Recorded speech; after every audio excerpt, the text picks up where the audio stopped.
دنیا کا آدھا حسن آدھا حضرت یوسف کو دیا گیا، اور ادھر پورے مصر کی خوبصورت ترین ملکہ، خالی عورت نہیں تھی وہ اتنی حسین تھی جو عزیز مصر کی بیوی نے بلایا تھا، جسے ہم زلیخا کہتے ہیں. اس کی خوبصورتی کی وجہ سے مصر کے لوگ اسے سجدہ کرتے تھے، پوجا کرتے تھے. اس حد تک حسین تھی وہ. صرف حسین نہیں تھی، مال و دولت میں سب سے اونچے منزل پہ تھے. عزیز مصر کا مطلب ہوتا ہے یہاں کے سی ایم کے ساتھ جو ہوتا ہے نا جی، کوئی سب سے اہم ترین سیکریٹری، اسے کہہ سکتے ہیں عزیز مصر.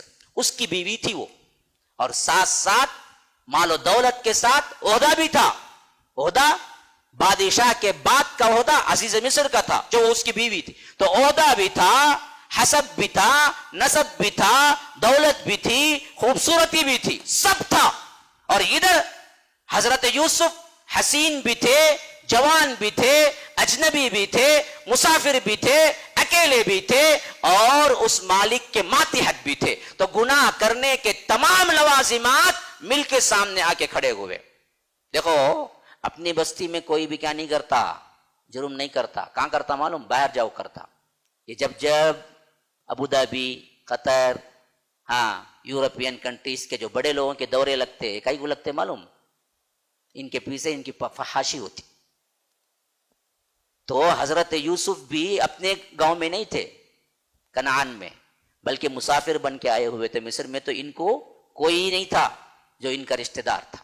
تو اجنبی ہمیشہ بھٹکتا ہے، تو یہ اجنبی تھے.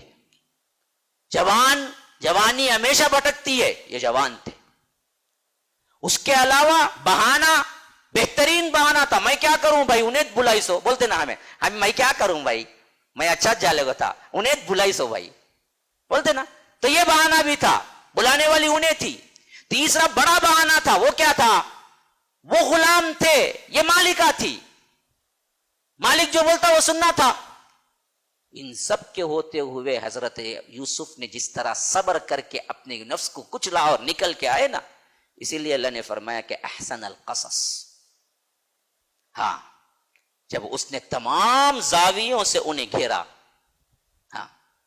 اور موقع کے اعتبار سے تنہائی میں بلایا، اور اس کا انتظام اس نے ایسا کیا تھا کہ دروازوں کے اندر دروازے، دروازوں کے اندر دروازے، دروازوں کے اندر دروازے لاک کرتی چلی گئی. جسے اللہ تعالیٰ خود اشارہ کر رہا ہے وَغَلَّقَتِ الْأَبْوَابِ. یہ نہیں کہا کہ اس نے دروازہ بند کیا، بلکہ اللہ کہتا ہے اس نے دروازے بند کیے. تو ایک دروازہ نہیں تھا، ایک دروازہ نہیں تھا، کئی دروازے تھے جس کے اندر اندر اندر اندر اندر وہ لے کی گئی کہ برائی کرنے کے لیے. اور جب ایک دروازے سے اندر آتے تو وہ باہر سے بند کرنے کے لیے کہتی اپنے غلام کو، تاکہ اندر سے کھول کے نہ جا سکیں اگر بھاگنا چاہیں. ایسا انتظام تھا. ہر دروازہ باہر سے بند کرتی پھر اندر آتی، ہر دروازہ باہر سے بند کرتی اور اندر آتی، ہر دروازہ ایسے 7 دروازے بند کر کے کمرے میں آئی. پھر اس کے بعد وہ ماحول بنایا جو سحر آفری تھا، انسان دیکھتے ہی کمرے کے ماحول سے متاثر ہو جائے، ایسا ماحول بنایا. پھر اللہ کہتا ہے وَلَقَدْ هَمَّتْ بِهِ، بلائیے آؤ. وَهَمَّ بِهَا لَوْلَا أَن رَّأَىٰ بُرْهَانَ رَبِّهِ. ایسا ماحول تاکہ وہ بھی ارادہ کر لیتے لیکن اللہ کے برہان کو نہ دیکھ لیتے. اللہ نے اپنے نبیوں کو محفوظ رکھنے کا وعدہ کیا ہے، اور یہ انتہائی اللہ تبارک و تعالی کے مقرب بندے تھے.